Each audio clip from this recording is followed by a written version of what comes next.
Hey guys, welcome to Green Bean Fiction. So in today's video we are gonna see what if Deku reincarnated in Kung Fu Panda and fell in love with Tigress.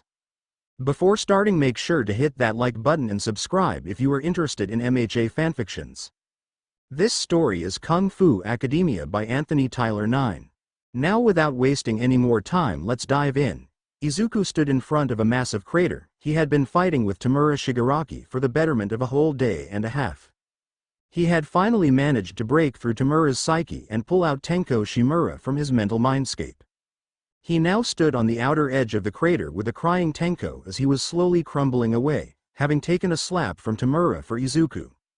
And as Izuku stood there crying as well, he watched as Tamura in the distance was crumbling as well.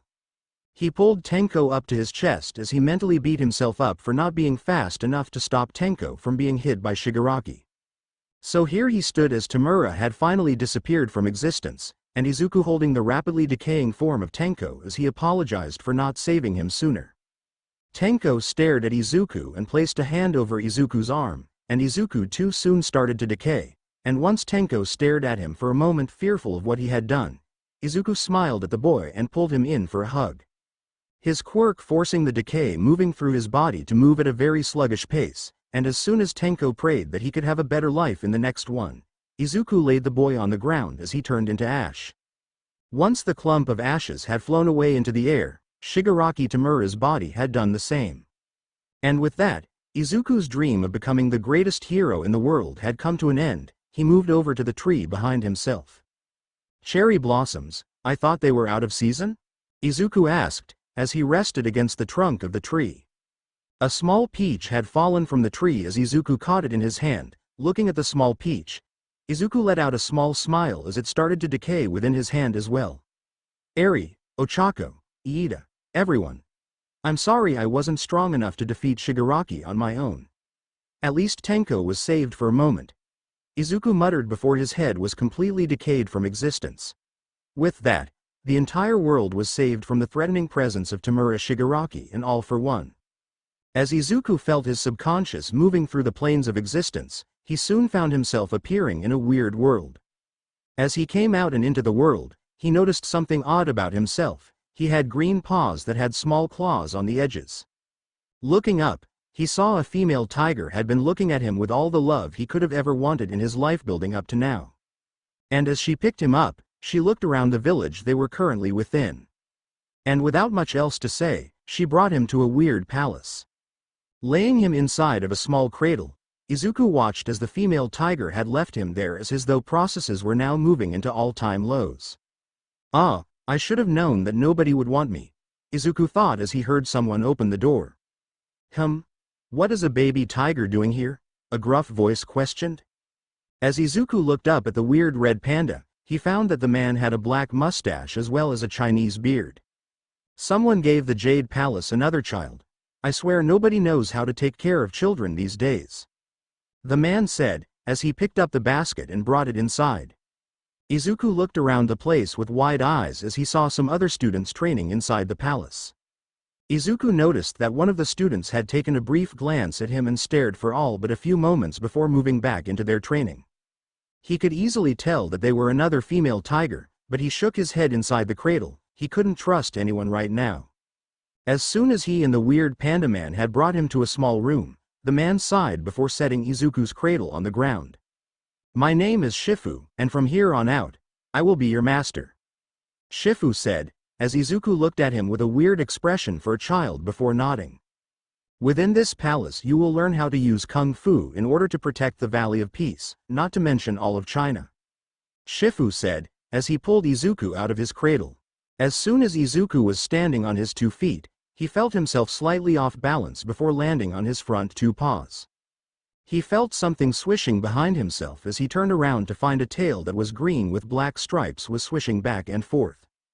"It seems like you are learning how to use your limbs. That is good.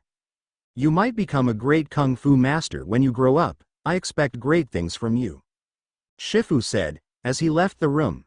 As Izuku sat in the room he was placed inside of, he explored the area in order to see what the place had in store for him. As a hero in training, he had to make sure that wherever he was at, was safe from any and all threats to his health. And after clearing the room with about a few hours worth of stumbling as well as clumsiness, he had finally managed to make sure the room was safe and sound for him.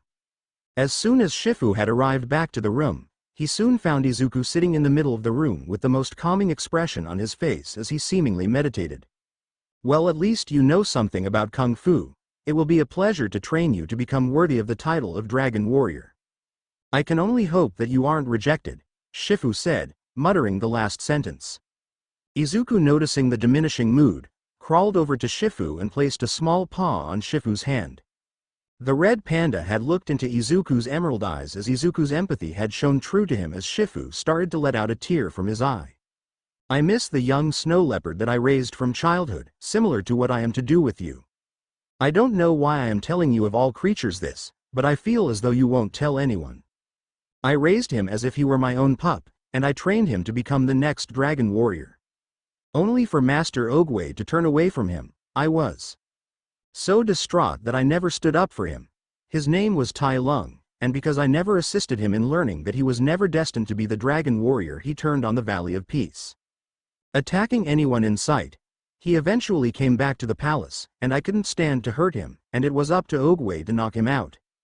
Tai Lung was placed in Chorgum prison in order to prevent him from attacking us again, but I fear that he may come back again," Shifu said, as Izuku rubbed his head on Shifu's chin. "All right, that is enough story time for you. You will begin your training in the art of Kung Fu tomorrow morning with the rest of the 5 other students who are training with me," Shifu said, as he put Izuku to sleep. The next morning Izuku had been woken up by a strange sound, and as soon as he stood up and walked to the door, he found that there was a small group of 5 animals at his door. Hello?" Izuku asked, as he cursed internally for his stuttering. "Hello, I am Tigress. This is Viper, Mantis, Crane, and Monkey." Tigress introduced herself as Izuku looked at each of them. Tigress was a slightly taller female tiger, Viper was a boa constrictor snake, Mantis was a praying mantis, Monkey was just that, a monkey, and Crane was a tall crane. Hello, I am Izuku. And I think I am a tiger?" Izuku said, introducing himself, albeit in a questioning manner.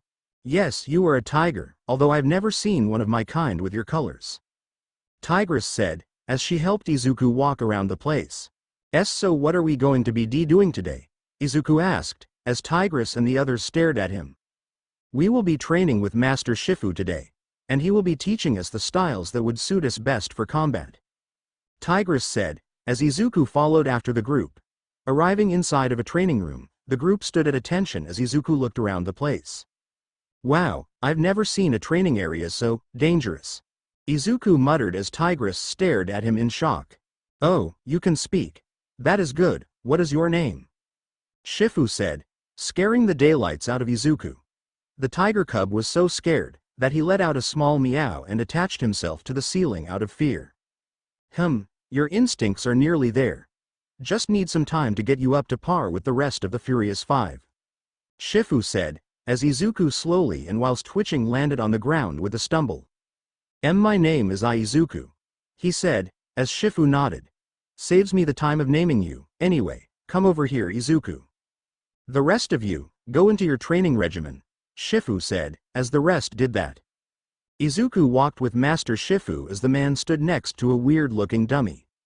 "Punch it," he said, as Izuku let out a small punch. As the dummy had moved backwards and towards Izuku, Shifu was about to say to hit it harder when Izuku did just that. Punching it as hard as he could, Shifu watched as the dummy had slammed into the ground before coming right back up as Izuku dodged out of the way with a small eeping meow. Continue to grow your strength within this training room. Within the next few years of your life within the Jade Palace you will train to become one of the strongest members within the Furious 5. But if you join them, their overall name will be changed to the Furious 6. I hope that your training will be on the same level as the rest of the Furious 5, otherwise I will send you out of the palace," Shifu said, as Izuku nodded. And with that, over the next 5 years of his life, Izuku would train to become one of the strongest members of the Furious 5. Tigress and the others helped him with his technique of learning each of their styles, and he gave them ideas of how to use their styles in different ways. We eventually move on to when the Jade Palace is holding a tournament to see who would become the Dragon Warrior, since Oogway had mentioned that the Dragon Warrior was within the Valley of Peace. Izuku was now standing almost as tall as Tigress, as he was looking more akin to a very trained and muscular tiger. Standing next to each one of the Furious Five, the young tiger watched as Master Oogway had looked over each and every one of them with a scrutinizing gaze. Izuku had been training in secret whenever he could in order to refine his fighting style, as well as had been studying the many techniques that Master Oogway had learned in his lifetime. Master Oogway had caught him one night looking over the many combat scrolls that the old tortoise had held within the palace, as the old turtle had given him advice on how to fight better. So to see the tall tortoise watching over each and every one of their displays of strength as well as technique, the display began. They had all been up against a giant mechanical beast that could fight each of the Furious Five without fail. But considering that Izuku had been brought to the palace about 5 years ago, Izuku knew that it didn't know his style of fighting being a mixture of all the Furious Five as well as whatever techniques he gained over the 5 years of training. Moving about the arena, the Furious Five had fought the mechanical beast as Izuku stayed further back and stayed in his peaceful stride towards the mechanical beast. Out of the corner of his eye though, Izuku saw a panda looking through a small hole in the wall, and with a confused face he focused back on his display. He knew that he wouldn't be getting the title of Dragon Warrior. He still had a lot of things to do in order to build up to that title. Within the next hour of moving about the place with precision as well as using his kung fu moves in order to dodge and weave through each and every attack the mechanical beast threw at him, he soon arrived at the top of the beast and turned it off. Tigress and the others had soon arrived after him, not by too much of time passing, but enough that they could have been faster to take first place.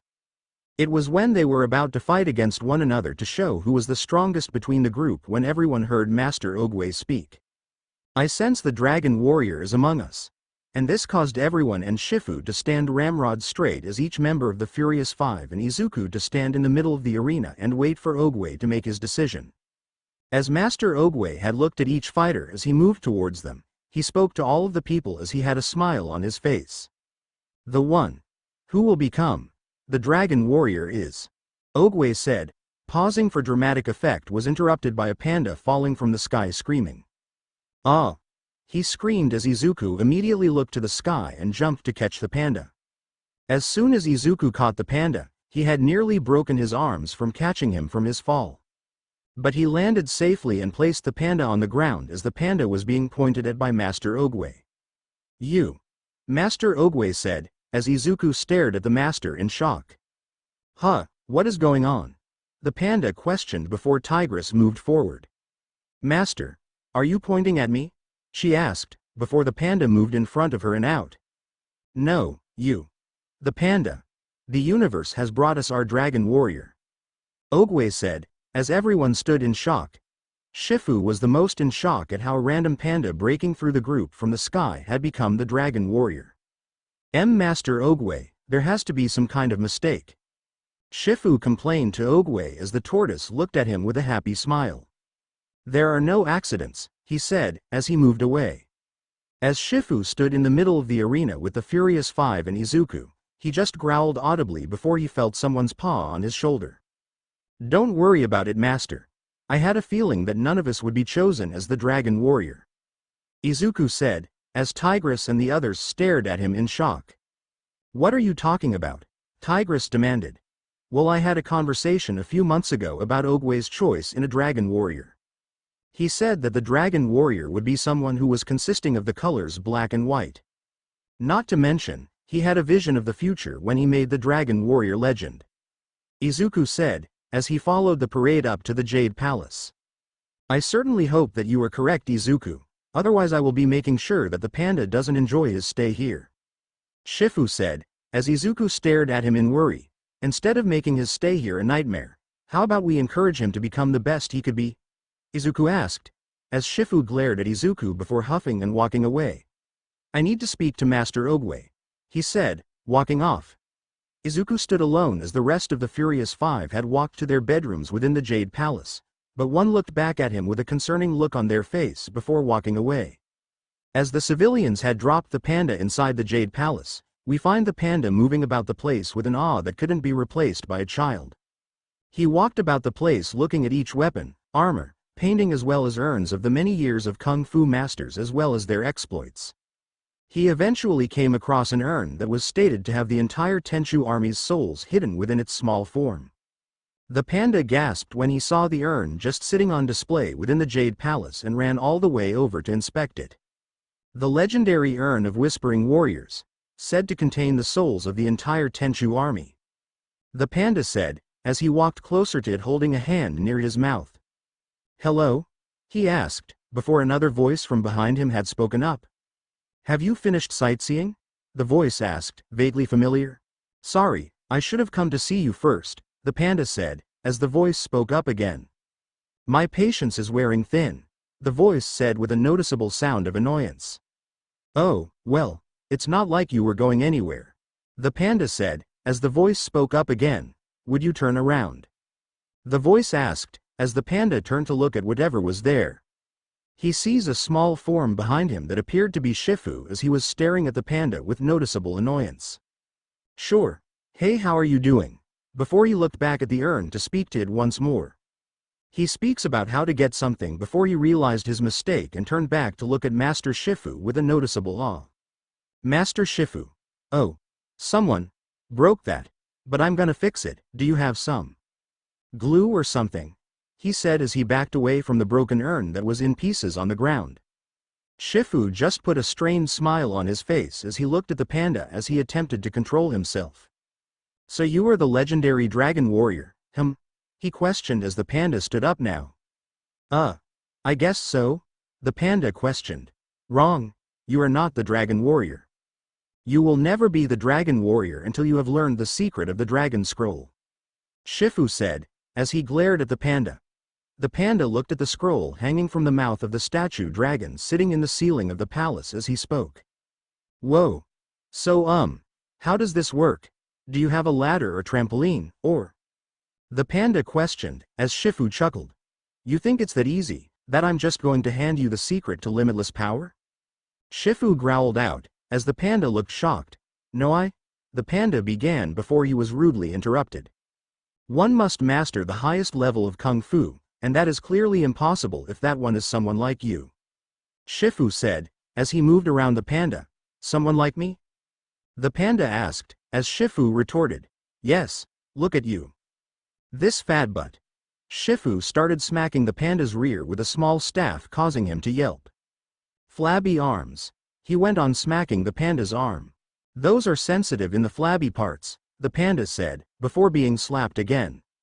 "This ridiculous belly," Shifu said, nearly finished with his tirade. "Hey, an utter disregard for personal hygiene," Shifu said, turning his head away from the panda.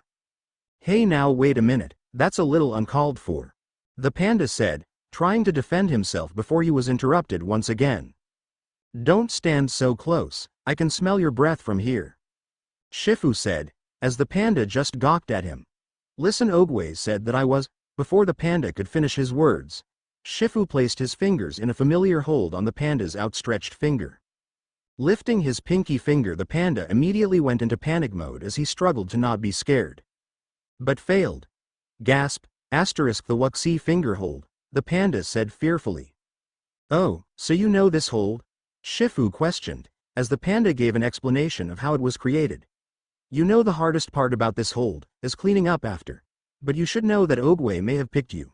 But when I am through with you, you will wish he hadn't. Are we clear?" Shifu questioned as the panda nodded with multiple pleas. Hum. "I can't wait to get started," Shifu said, as he pulled the panda over to the training area. Arriving at the training room, Shifu and the panda stood in front of the training room where Izuku and the rest of the Furious Five were training. "Whoa, this place is where the Furious Six train," the panda said, in awe. "Don't keep your eye on them, one will come over to talk to you.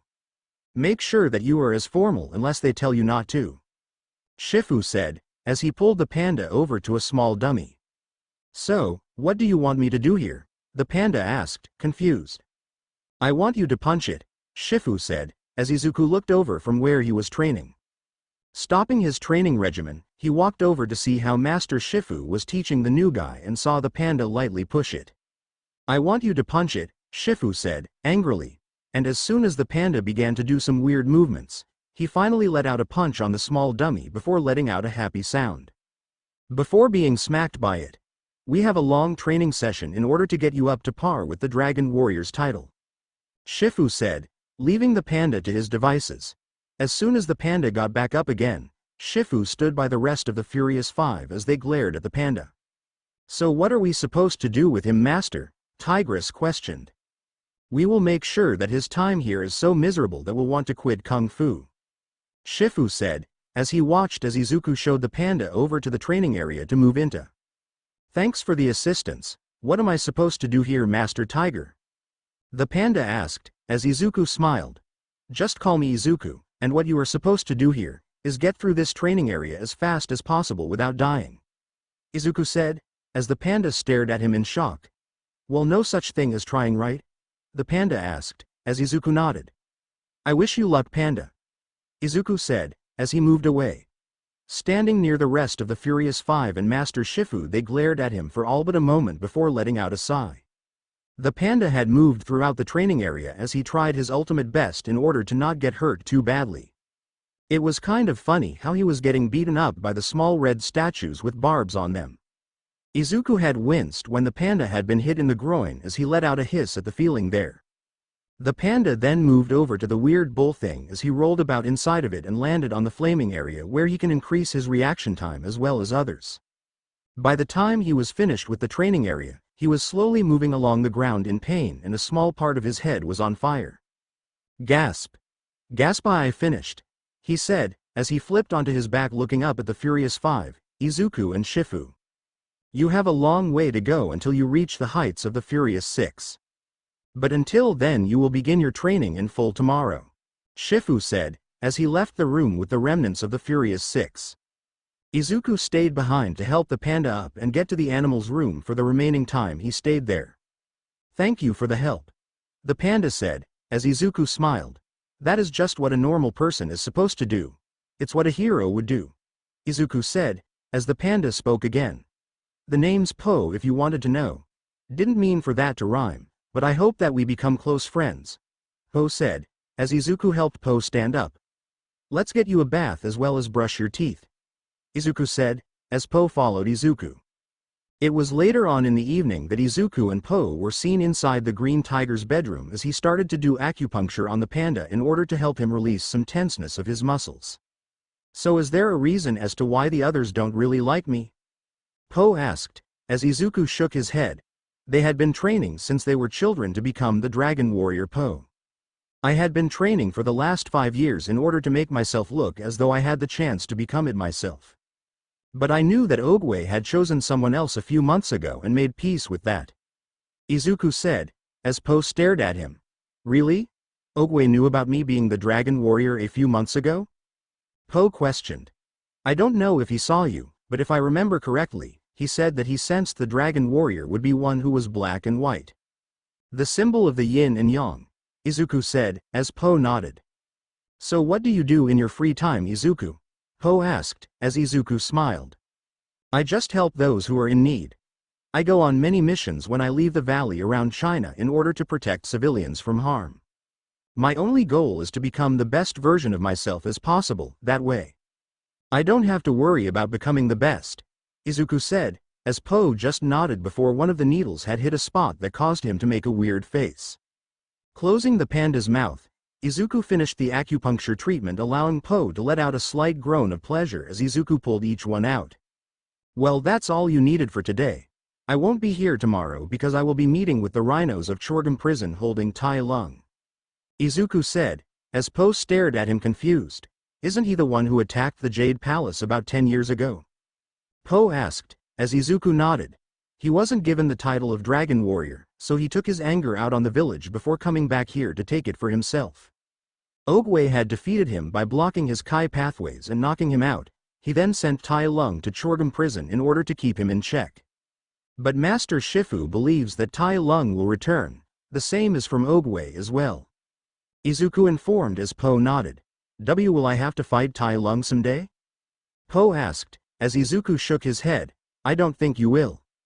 Unless he decided to break out of prison, it could become a possibility in the future. But the future is never set in stone, Izuku said, as he stood up.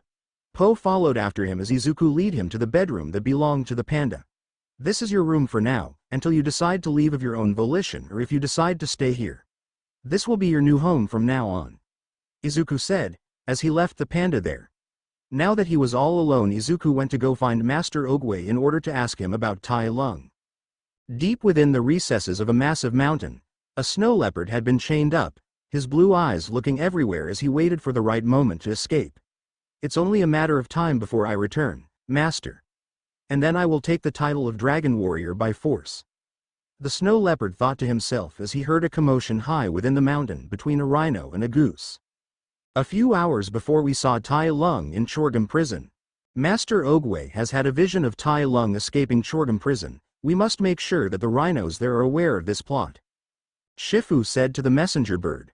What are you talking about? Chorgum prison is the strongest prison that we know of. The messenger bird called out concerned. Listen to me or not, you need to inform the head rhino there in order to prevent him from escaping. Shifu said, as the messenger bird immediately took off in order to inform the rhinos guarding Tai Lung about his escape. Unknown to Shifu, his paranoia of Tai Lung escaping from Chorgum prison would ultimately place the Valley of Peace in danger. As Shifu had talked to Master Oogway earlier that week after beginning the training of Po, he had questioned Master Oogway's choice in the Dragon Warrior and was told off by his control issues. Everything he was doing was a bid for control over everything, and Oogway had tried to steer him clear of that. Shifu, what is wrong, my close friend? Oogway asked, as Shifu looked over at the old master. I sent a messenger bird in order to inform the head guard of Tai Lung about his plans of escape. Especially because of your vision, Shifu said, as Oogway stared at Shifu for a moment, recognition in his eyes. Ah, it appears that my vision will be coming true then. I certainly hope that Izuku has been training Po in your stead. Oogway said, causing Shifu to stare at him in confusion. What are you talking about? I've specifically stated for the Furious Six to not train him until he is ready, Shifu said, getting angry. Shifu, you cannot have control over everything in life. In order to relinquish control from one's life, is to accept what is happening and move on, Oogway said, as he walked away. Unknown to Shifu though, Oogway had noticed Izuku standing behind the walls around the corner as he had overheard everything. Izuku had turned away and ran off thinking about everything that had happened up until this point in the training of Po. The panda had been doing very well with his training under Izuku. He had been taking his lessons of kung fu under himself like a fish to water. Ironically, because of Po's different body shape, Izuku had to change up every single fighting style he knew to better fit a panda's fighting style. And the two had become better fighters because of this change, especially because of the fact that Izuku was incredibly honest with his opinions about training Po. The last words Izuku said to Po before he left him to his own devices though, were something that Po didn't really want. I don't wish to stay within the Jade Palace if Master Shifu doesn't wish to have you be trained to be the Dragon Warrior. I need to be on the front lines to prevent Tai Lung arriving in the Valley of Peace, in order for Master Shifu to get over his wish for control. He needs to train you differently from how he trained me in the Furious Five. Izuku said, leaving the Jade Palace. Wait, are you going to fight Tai Lung? Po yelled, as Izuku turned around, his expressive tiger eyes showing his want as well as his instincts telling him to fight. It's not because of the fact that Master Shifu doesn't want to train you, Po. Should Tai Lung escapes Chorgum prison, nobody will be here besides Shifu to fight him. I need to make sure that Tai Lung has expended a lot of his energy before reaching the Valley of Peace, Izuku said, before leaving the Jade Palace. Po that night had nearly cried himself to sleep since his closest ally within the palace had left in order to fight an incredibly powerful opponent without backup. After the messenger bird had left the Valley of Peace, they found themselves nearing the snowy mountain where Chorgum prison was located. Landing just outside the doors, shivering from not just fear but the cold itself, he knocked on the doors. Who goes out there? The rhino's voice called out. It's me, the messenger bird from the Valley of Peace. The messenger said, as the rhino opened the doors. Oh, what is some squeaky bird doing here from that small town? The rhino asked laughing. Master Oogway has had a vision. Tai Lung has been seen in the V-Vision to escape FR from this prison. The messenger said as the rhino widened his eyes for a second before belly laughing. Tai Lung escaping from our prison? That has to be a joke. This prison has TNT littered all over this mountain. Not to mention that there are 1,000 guards that are keeping an eye on that snow leopard from morning to dusk. And from dusk to morning. He will not escape, the rhino said, as he showed the messenger around the prison. They soon arrived at an elevator as another rhino had jumped scared the bird, causing them to let loose a lot of feathers, unaware that they just set up their own downfall. Master Shifu was looking around the Jade Palace for Po as he was preparing to set up a regimen for the panda to start training with. He hadn't seen the panda for a while since Izuku started the panda's impromptu training without his say-so in the matter. He would punish the green tiger when he found him later, but that could wait. He was walking through the halls as he later found the panda standing in front of the Furious Five as they were watching him in awe, some even laughing. Looking up, he found that Po had some noodles under his nose that made him appear to have a mustache like himself, as he had been on his knees to represent his height and was mocking his voice. Granted, it got a silent chuckle out of him for his impression, but he put on his angered look as the rest of the five started to warn the panda about his presence. "Having fun?" he asked aloud as Po looked over at him. "Ah," he yelped as he jumped away from the master. "The rest of you may head to bed. I need to talk to the panda," Shifu said, as Monkey rose his hand. "What?" Shifu asked, as Monkey pointed at the space beside him. "What are you doing?" Shifu asked, before noticing Po's disappeared form. "You all go to bed, and I will get the panda," Shifu called out as the rest of the five had left the room. Shifu had walked away from the building as he searched the area around it in order to find the panda. He was surprisingly fast when he wanted to be. As the messenger bird had arrived at the lowest area of the prison, he saw that there in the middle of the prison field was Tai Lung with a turtle shell on his back with many rods holding him there.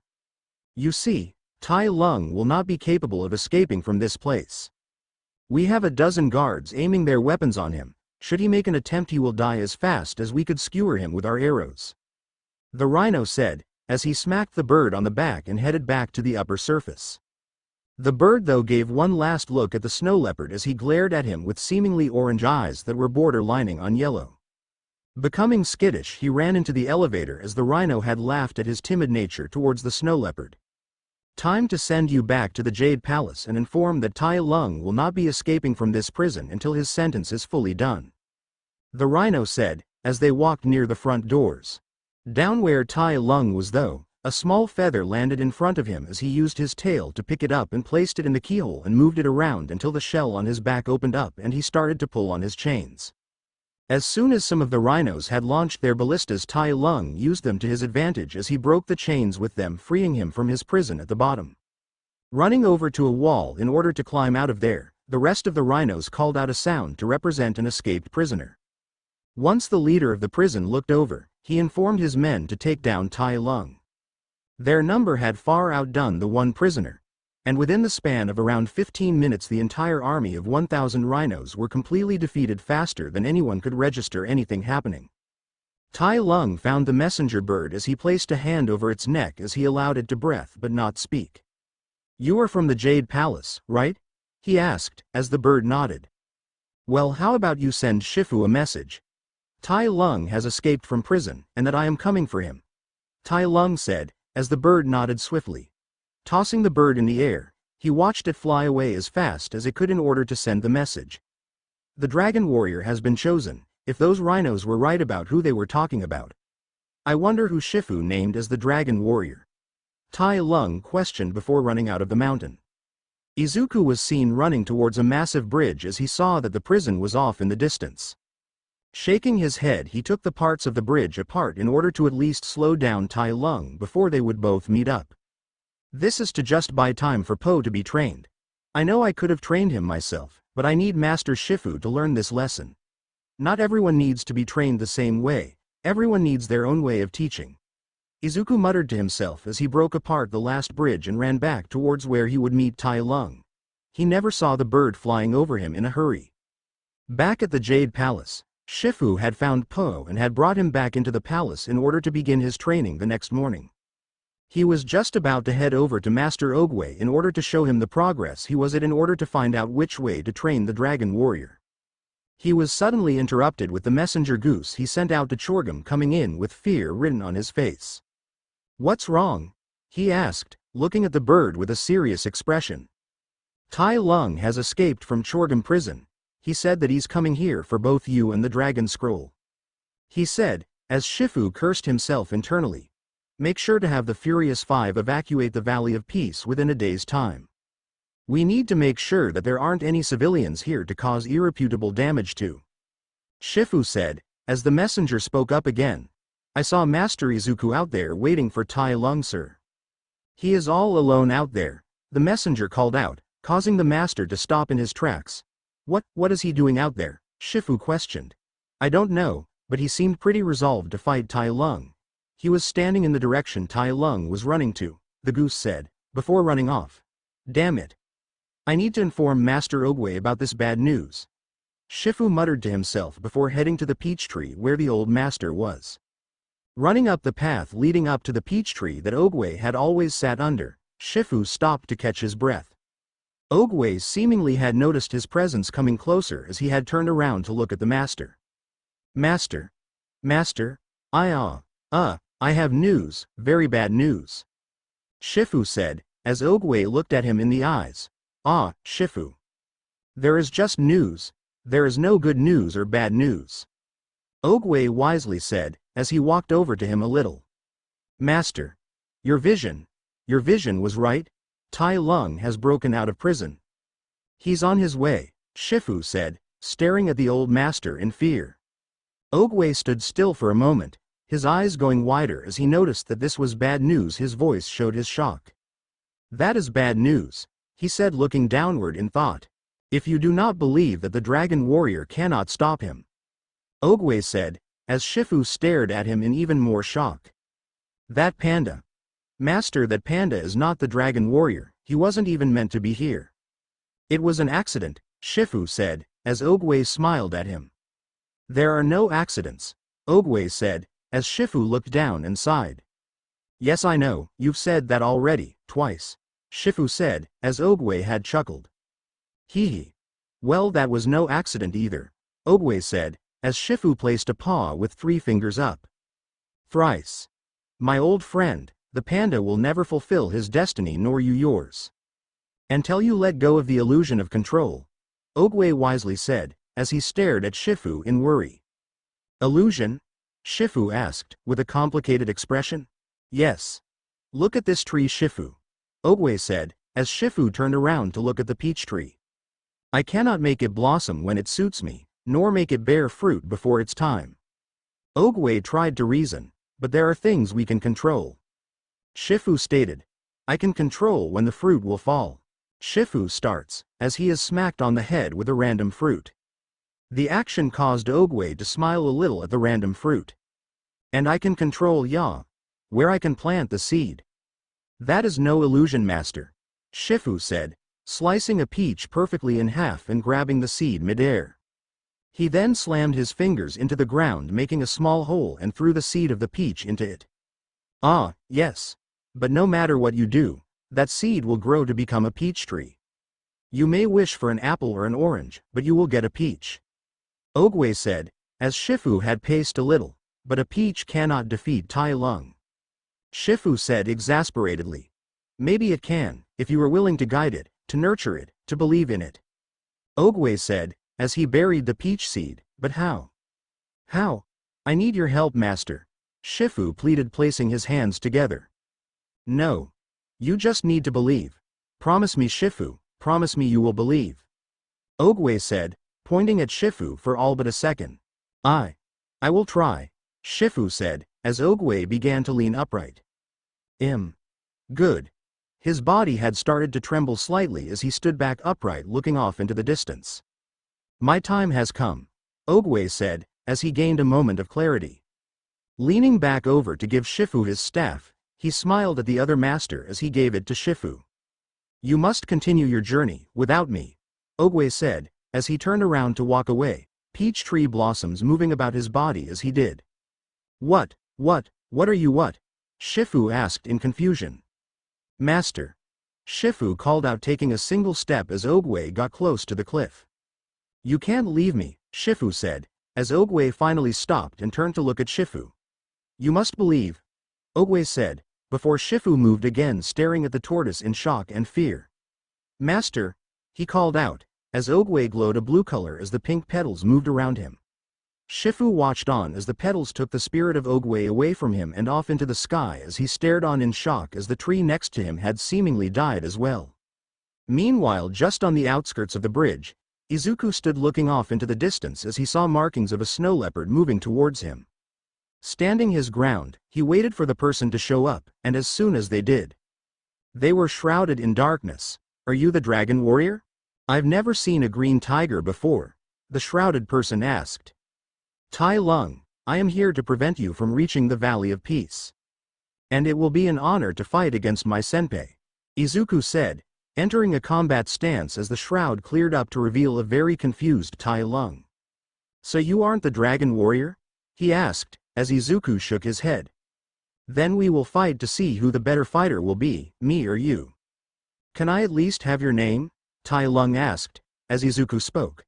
My name is Izuku Midoriya, and I will be the one to stop you, Izuku said, as he moved slightly in a reminiscent pose of Oogway. Tai Lung growled as he prepared to launch himself at Izuku.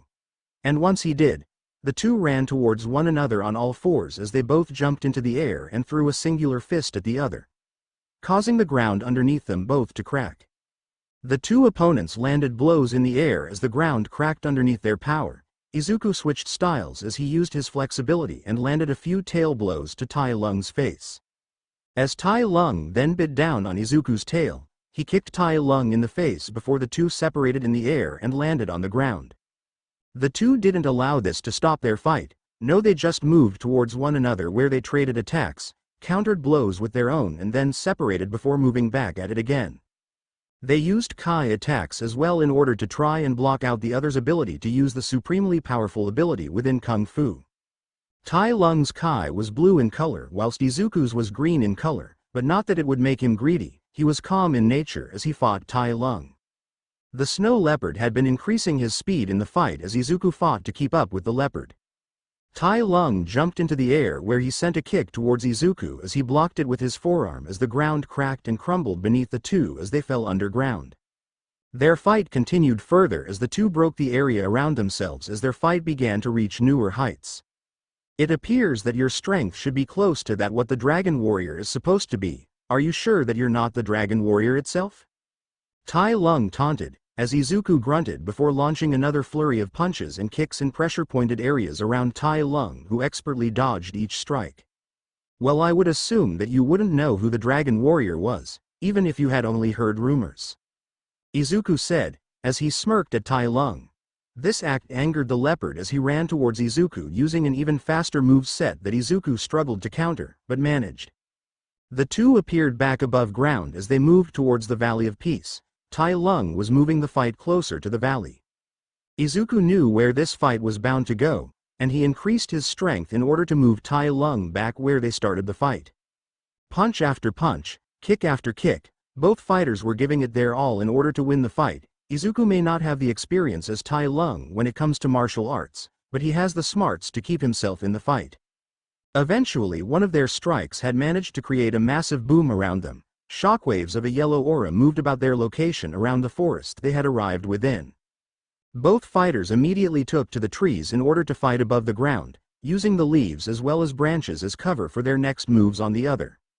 What they were unaware of, though, was that there was another group of fighters making their way to said forest after seeing the explosion of power.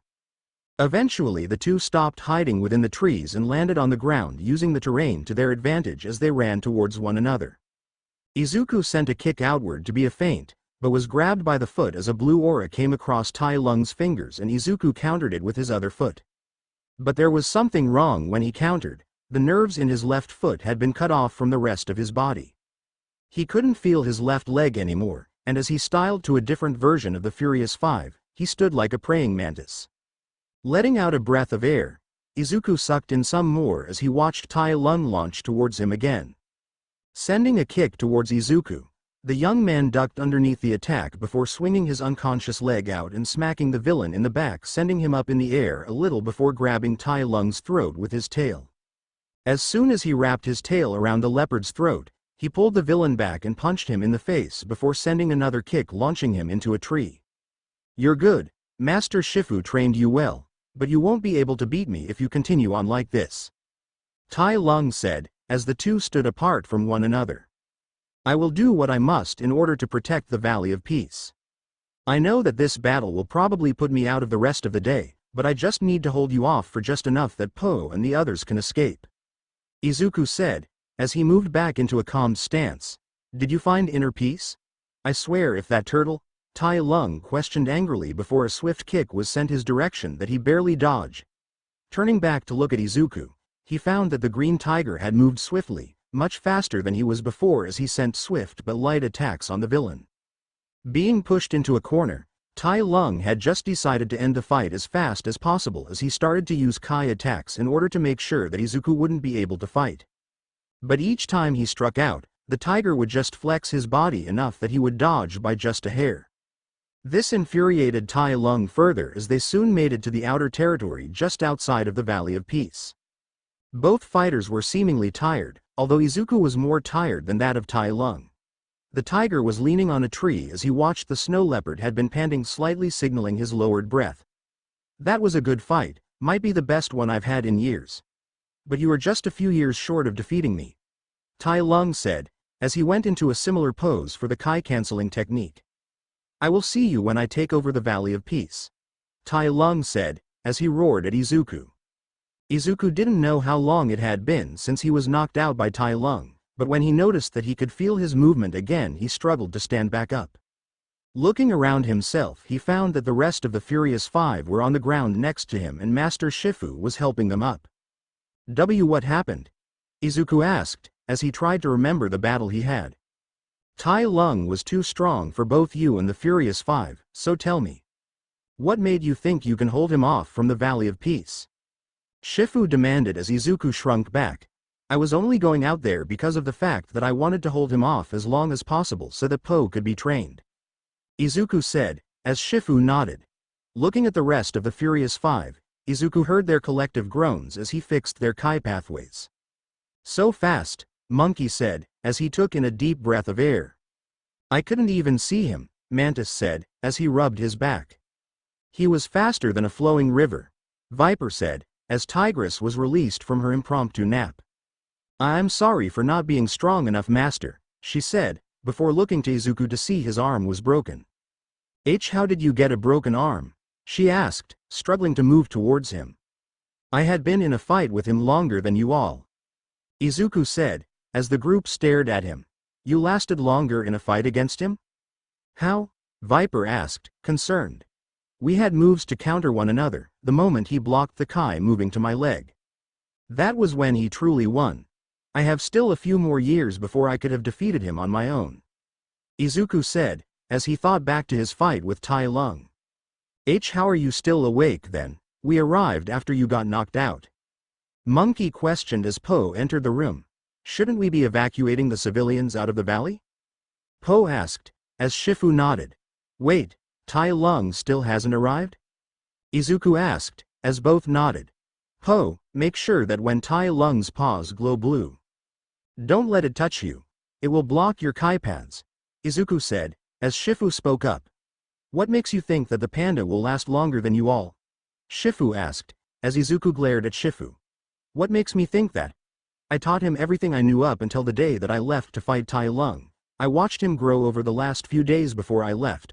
I was the one who made sure that he was wanted in the Jade Palace for Kami's sake," Izuku said, starting to get furious. The Furious Five were getting antsy since they had never seen Izuku get angry before, much less seen him let it out. He always kept it bottled in. For whatever reason he had to be angry, he always projected a calm aura. So to see him so angry caused them to be slightly scared. Tigress though had to think about her actions towards Po, as well as how she had treated Izuku during the time that Po was with them all. "If you want my opinion, Master, then out of all of us, Po has the strongest chance of defeating Tai Lung on his own without our help," Izuku said, as Shifu glared at Izuku. It should be the duty of the master to defeat their student had they gone on a horrible path, the same path Tai Lung goes down. Shifu said, as Izuku let out a roar. You were never my real master. Izuku screamed as everyone stared at him in shock. Green lightning stretched across his green fur, turning it teal for all but a millisecond. Po, though, had noticed something that the others couldn't. He could still see the aura and lightning of Izuku as it moved about his fur. Izuku stamped his foot on the ground, causing it to crack under the power of the attack, and Shifu stepped backward in a fighting stance. Izuku just walked towards Shifu without an inch of a fighting stance. You always state that we better meet your expectations or else we are just going to be booted out of the Jade Palace.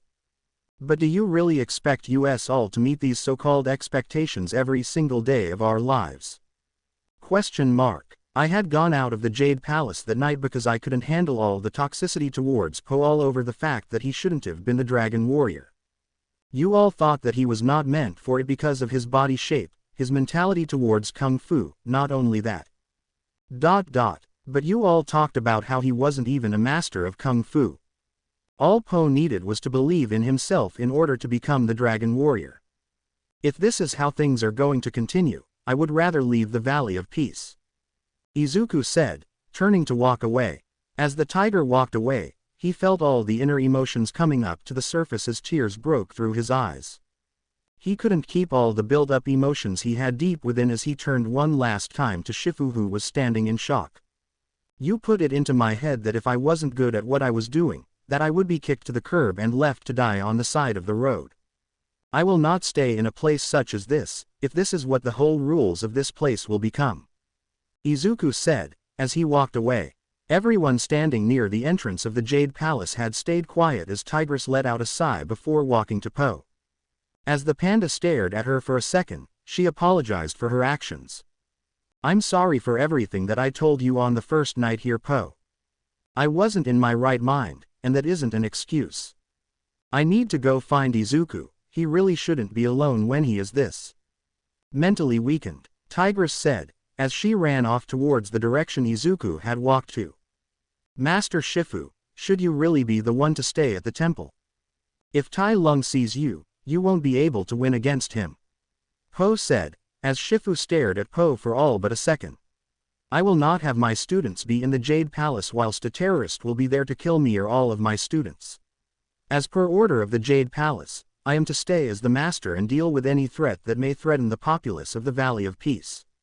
Leave with the rest, Po, I will handle things from here. Shifu said, as Po nodded. 4. Off in the mountains near the Valley of Peace, a snow leopard had finally arrived at the place he was raised. Shifu, I have finally come home. I sure hope that you are prepared to take responsibility for what you had done to me. Tai Lung said, as he took one step towards the valley, lightning flashing in the distance behind himself. Izuku had been walking down the path of the Jade Palace since he had yelled at Master Shifu for not training Po like he was supposed to. The Dragon Warrior had been someone who was heralded as the one who will protect Kung Fu from any and all threats. So to hear the fact that Po wouldn't be the one to protect the Valley of Peace, made Izuku feel as though Po's efforts to become the Dragon Warrior wouldn't amount to much. And because of that, Izuku had decided that he would leave the Valley of Peace in order to live elsewhere so that he didn't have to worry about the controlling lifestyle of Master Shifu. He didn't get very far when he heard a feminine voice calling out to him from behind, and as he turned his head around, he found Tigress running to him, worry evident on her face. He had only seen something similar to that about 3 years ago when the two were on a mission over in Shanghai, when they were told to help the civilians there be protected from a very powerful Kung Fu master. Izuku, Tigress called out, as Izuku stopped in his tracks in order to allow her to catch up to him. When Tigress stopped behind Izuku, a thought appeared in her head as she looked at his tall form. When did he get so tall? Shaking her head, she moved in front of him as she looked into his expressive emerald green eyes. There is something wrong, Izuku, and you need to tell me what is going on. Tigress said, as Izuku stared at her. Po needs to be the one to protect the Valley of Peace, not Shifu. Izuku said, as he sat down on the building, he talked to her on. Well, how about we think about something that will take your mind off of that, Master Shifu has always wanted some kind of control in his life. Just sucks that it needs to be how we live our lives as master kung fu artists. Tigress said, as they both looked to the sky. I remember the mission we both went out on to Shanghai. Izuku said, as Tigress looked at him. A red tint to his cheeks as he looked at her again. He stared into her eyes as he went on to talk about their time as warriors for the Jade Palace. Jade Palace 3 years ago. Tigress, Izuku, I need your presence within the Jade Palace with Master Oogway. Shifu called out, as the two stopped their training regimen and ran after Shifu. Walking through the halls of the Jade Palace, both tigers were looking around with slight awe as well as the green tint to the building. Ah, you have come. Sit and have some tea, Oogway said, as he was sitting at a small table with tea prepared.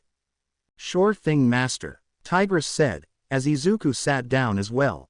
It was during this time that Izuku was very skittish and timid, all because of the fact that he was close to Tigress. We have a mission for the two of you to complete, since you both are the ones who are best suited for this mission. Shifu began as Oogway smiled at the two. What is the mission, sir? Izuku asked, as Oogway smiled at him. You two must go to Shanghai. I have a contact there that has gone quiet. His is Master Turtle. He hasn't contacted us ever since he had left the Jade Palace 10 years ago, and I need to make sure that he is still alright. Oogway said, as Izuku nodded. What is the briefing about this mission? Tigress questioned as Shifu nodded. You both will be heading to Shanghai by boat. You will move along this strait before you get of near Gongmen City, then you will move by land to the neighboring city of Shanghai in order to find a small safe house. From that moment onward you are to make sure that Master Turtle hasn't compromised his position. Shifu said, as both tigers nodded along. As the two were preparing to stand up, Oogway had called for Izuku to stay for a little bit longer whilst Tigress get their things prepared.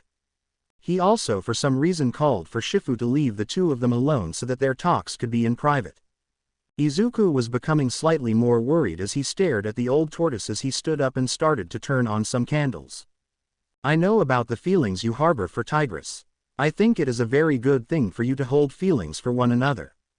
Oogway said, as he turned all the candles on. Turning around, Oogway found Izuku looking everywhere but him as he chuckled.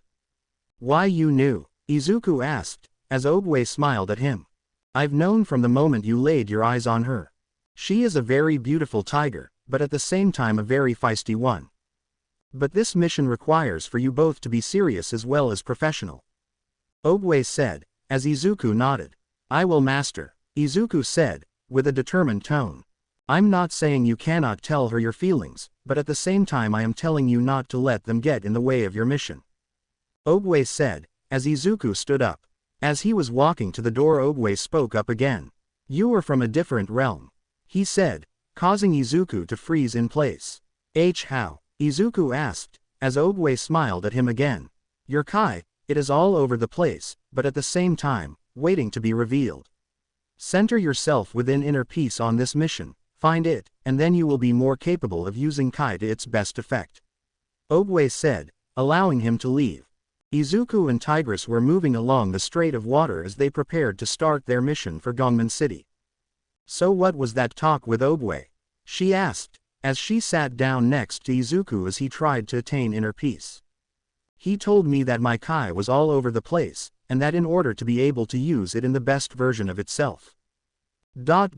I need to find inner peace, Izuku said, as he let out a sigh and meditated. Inner peace, huh? I wonder what that would look like for you.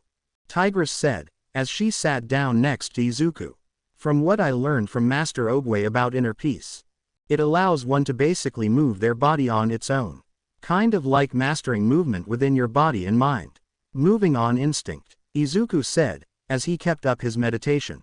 So is there a reason why you are doing it out here in the rain? Tigress asked, as Izuku sighed.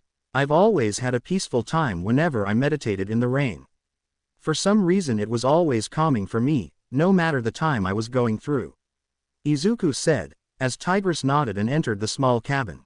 All alone now, Izuku allowed himself to try and attain inner peace like Master Oogway said. He was taking in deep breaths as he let his Kai flow through his body, letting it warm up his body even in the cold rain. His fur was getting wet and more soaked as he sat still on the ground as he soon stood upright, pointing a paw into the air. His paw had managed to catch a small water droplet as he moved it about his arms. As he did this, memories of his past as Midoriya Izuku had formed. The time when he was a 4-year-old as he went to the doctor in order to find out if he had a quirk, then the memory changed to a few hours after it. "Mom, can I be a hero too?" A younger voice called out, as his mother walked over to him and hugging him. "I'm sorry Izuku, I'm so sorry," Inko called out as tears flowed out of both their eyes. The memories had then changed to when he was around 5 years old, and how he defended a young child from Bakugo Katsuki, or how he called him as a child. Kachan. What are you doing Kachan? Why you're hurting him? Little Izuku in the memory called out. Would you look at that? It's Deku. He's trying to play hero again. Kachan's voice called out, disrupting the memory. As soon as that portion of the memory came up and the word Deku sprang out from it, Izuku stopped what he was doing and interrupted his inner peace. As he fell to his knees, he pulled his face into his legs as he tried to get out of the building panic attack. Taking deep breaths, he never heard the stomping of feet behind him as he tried to push the thoughts of failure out of his mind.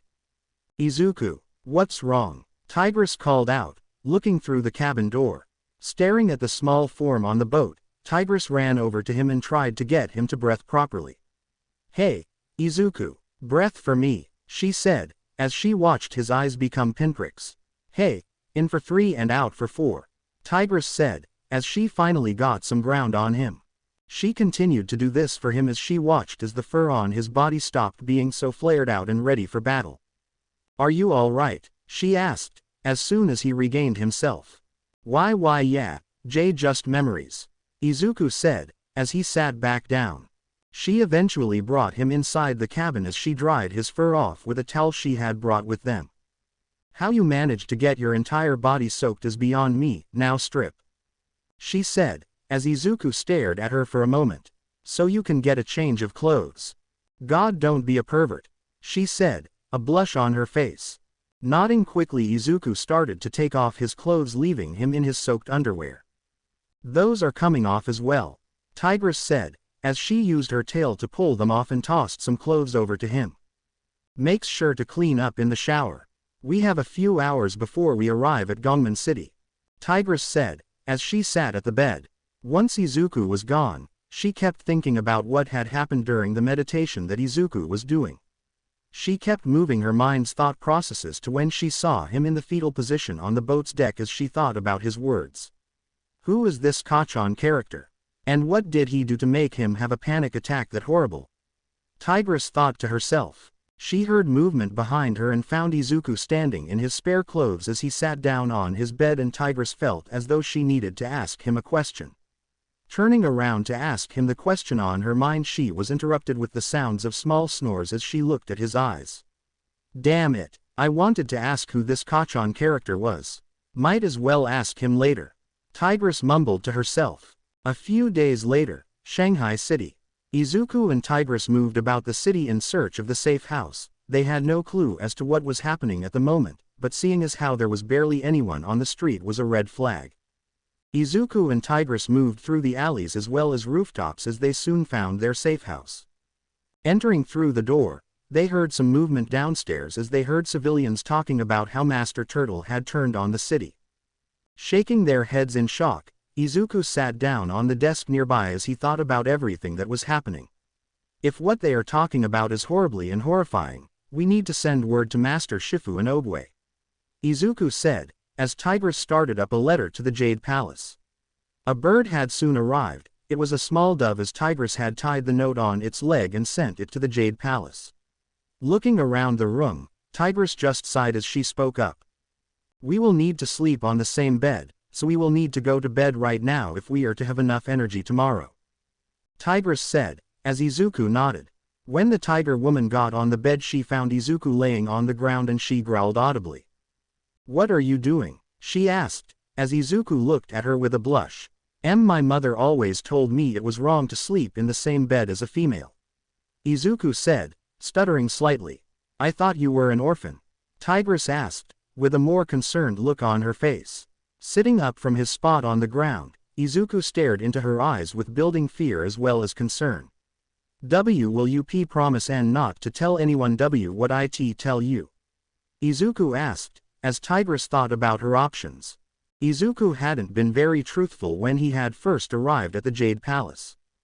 Not to mention the fact that he strayed as far away from most of the Furious Five when he trained. And for some reason him opening up to her right now seemed out of character, not to mention the fact that he was extremely scared at the moment. Letting out a sigh, she stared him in his eyes as she growled out her answer. If you tell me this story or whatever, you better get in the bed with me. Tigress said, as Izuku nodded. And from that moment on, Izuku told her about his harrowing past. From the moment he was born into a world filled with unique people, how he befriended a loud blonde boy. How he was declared as without a unique ability, betrayed by everyone he knew at a very young age. How his own mother didn't support his dreams of becoming a hero for that world, and how it all led up to his demise against a truly powerful villain who could turn anyone he touched into ash. And how he had saved the small boy within the villain's mind who still wanted to become a hero. Only for them to take a disintegrating slap from the villain as the child hugged him tight. Accidentally using his decay power to slowly but surely kill Izuku as well. Especially how he had become so skittish of his friends after hearing how they had no clue what it was like to live as a quirkless individual. Whatever that quirkless word meant. How he distanced himself from said friends because of how they had talked about how the life of a quirkless person was probably better than their own. By the end of the story, Izuku himself had tears falling from his eyes, moving through his whole story of having stupid Midoriya tears even in another world. It was those last few words that caught Tigress's attention. In another world. You weren't meant to be here, she asked, as Izuku nodded. In this world, I am not meant to exist. But I do, and I am doing my best in order to not change anything about it since I know nothing about it.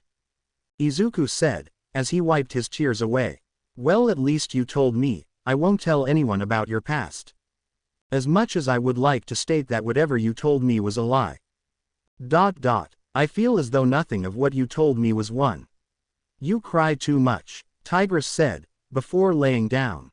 Now get to sleep, we need to fight Turtle in the morning. Tigress muttered as Izuku slowly went to lay down on the ground again. In the bed, she reiterated, and as soon as those words were uttered, Izuku fearfully entered the bed with his own back to her own. Unknown to the both of them, their tails would entangle themselves within one another in their sleep. Present day, those were the days, huh? Tigress said, as Izuku nodded. I've always liked you, Tigress, there is no denying that. But saying that right now is a horrible time to say this when Tai Lung will be arriving in the Valley of Peace soon. Izuku said, standing up as Tigress did the same. Wherever you go, I will be sure to follow Izuku. Tigress said, as Izuku stared at her. Bringing the feminine tiger woman into a hug, he sat back down as Tigress went back to the Jade Palace to gather her belongings. Shifu stood at the top of the stairs to the Jade Palace. The Valley of Peace had been cleared out so that he could fight Tai Lung on his own. He watched as those down below were evacuating from the town as he watched Po leave with Mr. Peng. Letting out a sigh of sadness, he walked back into the Jade Palace as he stared at the painting of Master Oogway. Picking up the staff of the old tortoise master, he looked at each and every carved piece of wood as he placed it back on the display. Turning back to where the water underneath the dragon scroll's placement was, he saw that the water was murky and undefined. Looking up, he saw that the dragon scroll was no longer where it used to be, as he remembered how he gave the scroll to Po earlier that day in front of the Furious Five. Izuku had been waiting outside the Jade Palace when Shifu gave the Panda the dragon scroll, as well as the secret to limitless power. Only for everyone to find out from Po that the dragon scroll only showed the person who was wielding the scroll itself. They were confused considering they believed that the dragon scroll would be the key to achieving limitless power. Although outside Izuku only knew of the real reason why it showed the person who held the scroll itself, it meant that whoever was the dragon warrior had to believe that they were the dragon warrior itself and believed in their own strength. So as Shifu sent everyone to evacuate the town, he stated that as the master of the Jade Palace it was his decision to stay there to fight Tai Lung alone, without backup. And as everyone was evacuating,